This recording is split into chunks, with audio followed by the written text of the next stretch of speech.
역시 사람은 남의 성공담보단 실패담이 더 가슴에 와닿는 것 같습니다.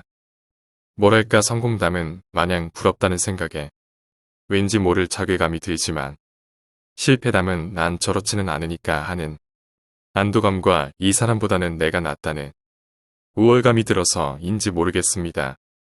제가 이런 치부를 여기에 올리는 이유는 지난날에 대한 반성의 의미와 함께 혹시나 대박의 꿈을 꾸고 있는 사회 초년생들에게 조금이나마 도움이 되지 않을까 하는 생각에서입니다. 저는 지금 직장생활 7년차의 직장인입니다. 나이는 30대 초중반이고요. 직장은 나름 안정적이라는 공기업 다니고 있지요. 회사 입사해서는 한동안 정신 못 차리고 돈 펑펑 쓰며 살았지만 그 후엔 나름 정신 차리고 착실히 돈도 모으고 알뜰살뜰 살았지요. 그러다가 어느 땐가 지인의 소개로 주식을 하게 되었습니다. 그분은 증권사에서 전문 투자자로 일하고 있는 분이었지요. 그분이 앞으로 오를 좋은 주식이 있으니 500만 원만 투자해보라는 거였지요. 긴가민가 했지만 그래도 증권사에 다니는 자산 관리하는 분이니 믿어보기로 하고 500만 원을 그분에게 맡겼습니다. 그런데 이틀이 안 돼서 10%가 올랐더군요. 그리고 바로 팔았습니다. 이틀 만에 50만 원이라는 돈이 아무 노력도 없이 생기는 것을 보니 정말 주식의 묘미에 빠지게 되었지요. 바로 이거구나. 월급 모아서 언제 돈 버나 이렇게 쉽게 벌 수 있는 것을. 그리고 다음에는 더 큰 돈을 그분이 추천하는 주식을 사게 되었지만 저의 운은 거기까지였나 봅니다. 700만 원 정도 되는 돈을 소위 작전주라는 곳에 넣게 되었고 6개월이 안 돼서 제 수중에 100만 원도 남지 않았더군요. 그분은 1억 5천만 원 정도 넣었다는데 망했지요.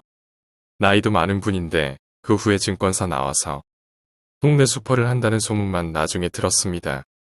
하지만 나의 주식 인생은 이것이 시작이었습니다. 때는 2007년도 주식시장이 정점을 찍었던 초하락이던 때 2007년 초부터 저는 주식 투자를 본격적으로 하게 되었습니다. 다른 측도 보고 공부도 좀 하고 이제 준비가 되었다 싶었거든요.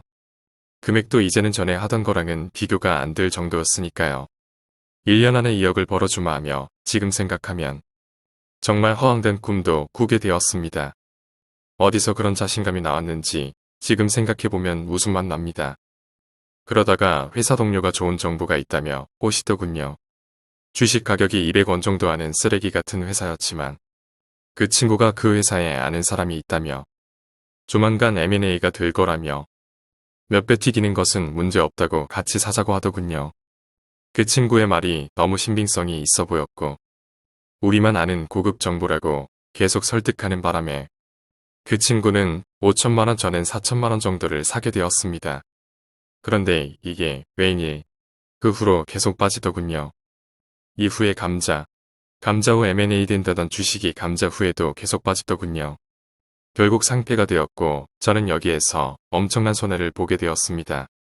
그 친구 원망도 많이 했지만 그 친구는 저보다 더 크게 손해본지라 뭐라 할 수도 없더라고요. 결국 투자는 자신의 책임이니까요. 그 후에도 본전을 찾겠다는 생각으로 투자 금액이 더 커지게 되었습니다. 제가 모은 돈과 회사 대출 그리고 은행 빚 등을 합해 1억 넘게 굴리게 되었습니다. 물론 실패만 한 것은 아니죠. 그때는 주식시장이 너무 좋았으니까요. 그리고 2007년 10월 코스피가 절정에 이르던 날 저는 본전을 간신히 찾았습니다. 그때는 하루에 300-400 정도 버는 건 일도 아니었습니다. 하지만 여기서 그만두었어야 하는 것을 사람의 욕심은 끝이 없는 법. 그 후부터 주식이 빠지기 시작하더군요. 조금씩 손실이 커져갔지만 곧 오를 것이란 막연한 기대를 가지고 기다렸습니다. 하지만 주식은 계속 빠졌고 2008년 1월 결국 저는 파산하게 되었습니다. 어느 날 저의 재무 상태를 살펴보니 정말 재산이 하나도 없는 영혼이 되어 있더군요. 정말 4년간 피같이 모은 5천만 원을 그대로 날린 것입니다. 정말 죽고 싶을 만큼 괴로웠죠. 하지만 자산이 마이너스가 되는 것은 도저히 볼 수가 없어 다음날 모든 주식을 처분하였습니다. 물론 좀 더 기다렸다면 손실을 줄일 수 있었겠지만 그 당시로는 정말 단 하루도 주식이라는 것을 가지고 있을 수가 없었습니다. 정말 지금 생각해도 너무도 괴로운 기억입니다. 2007년 거의 1년간 주식에 빠져 살았죠. 업무 시간에도 주식창 옆에 켜놓고 계속 쳐다보며 데이 트레이딩하고 그러니 업무가 제대로 될 리가 있나요? 스트레스 많이 받다 보니 위궤양에 걸리고 그리고 무엇보다도 돈에 대한 개념이 사라진다는 것이 가장 큰 문제였던 것 같습니다.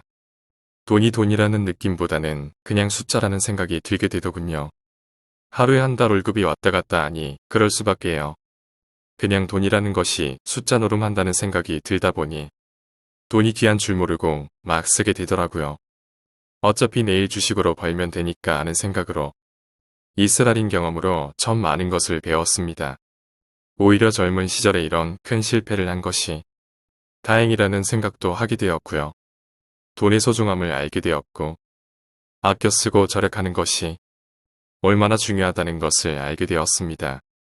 또한 주식은 남의 말에 현혹되어 투자해서는 절대 안 된다는 것과 빚내서 주식하는 것은 정말 가스통 메고 불구덩이에 뛰어드는 것과 같다는 것을 그 실패 후 전 정말 빡세게 모으고 있는 중입니다.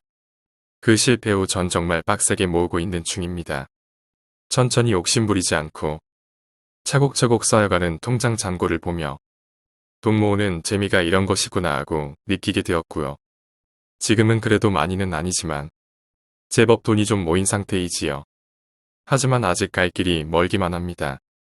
돌이켜보면 5천만 원짜리 정말 소중한 수업을 들었다는 생각입니다. 주식이 나쁘다는 것이 아니라 아무 준비 없는 무모한 도전은 정말 어리석다는 생각이지요. 사람은 무릇 자기의 그릇에 비례한 돈을 관리할 수 있는 것입니다. 자기 그릇을 넘치는 돈은 그 사람에게 오히려 독이 될 수 있는 것이지요. 로또에 당첨돼 하루아침에 주체할 수 없는 돈을 가진 사람은 그 돈을 가질 수 있는 마인드와 그릇이 부족하여 결국 예전 자기 상태로 돌아가는 경우가 많지요. 조금씩 자신의 돈에 대한 파일을 넓혀가며 부자에 이르는 것이 지속적으로 돈이 떠나지 않게 관리하고 행복하게 살 수 있는 방법인 것 같습니다. 실패는 성공의 어머니라지요. 비록 젊은 날의 객기로 저로서는 큰 실패를 경험했지만 이 또한 저에겐 큰 자산이라 생각합니다. 실패를 거울 삼아 저 높은 하늘을 향해 오늘도 열심히 도약하려 합니다. 10년 10억 꼭 이 목표를 달성해서 다음번에 저의 성공담을 올리도록 하겠습니다.